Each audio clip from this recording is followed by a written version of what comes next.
Hello, my name is Ross Silver. I'm the CEO of Sylva International. I'm joined today by Dr. Stephen Quay, the CEO and Chairman of Atossa Genetics. Dr. Quay, thank you so much for joining us today. Happy to, Ross. Good morning. Good to see Great. you. Well, just a couple questions for you today. The first being, can you give us an overview of Atossa and its clinical program? Sure. We're a NASDAQ public company, and we have three clinical programs. The first that I want to talk about is the intraductal fulvestrant, which is a program in which we give an already approved drug in a proprietary formulation through a small duct that goes into the breast and treats cancer locally, as opposed to giving it systemically and having all of the side effects related to that. That's program one.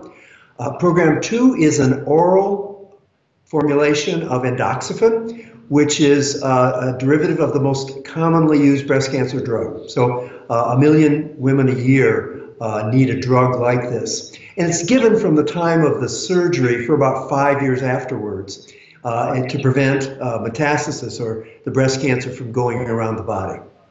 Finally, the third program is a topical form of endoxifen. This is truly unique in all of cancer and breast cancer, of course, in that what we want to do is treat the precursor lesions, the thing that lead to cancer, by giving a topical formulation where the drug gets into the breast, has its effect in stopping growth, stopping the formation of cancer, but does not get the drug systemically where you have side effects. Okay, thank you for that. I appreciate it. And then, can you give us an idea of the size of these markets, or the size of these markets in which your products will compete?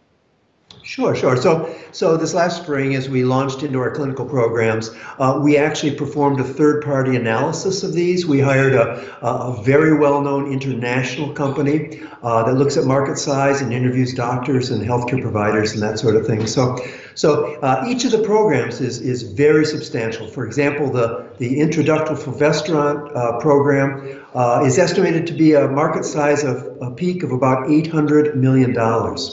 The endoxifen programs came in at over $1 billion. So very substantial opportunities for our shareholders. Well, thank you. That's definitely very helpful. And just the final question, which is always the million-dollar question for investors, is, why now? Why Atossa today? I mean, what would be your response to an investor asking that question? Well, sure, Ross. So in biotech and small pharmaceutical investing, the key thing is to invest ahead of events. And events in our space are typically progression through clinical trials. So with two programs in phase one right now, one program in phase two, you should expect to be hearing events about the phase one programs, transitions of those to phase two, ultimately phase three programs. So a lot of clinically event-driven press releases, announcements, which typically have a favorable effect on small companies like Atossa. Well, thank you so much for joining us today. I definitely appreciate your time.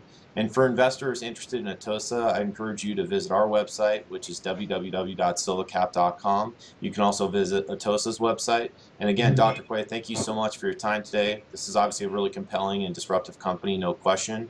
And we look forward to future updates from you going forward. Ross, it's a pleasure, as always. Get back to me for further questions as we down the road. Okay, thank you.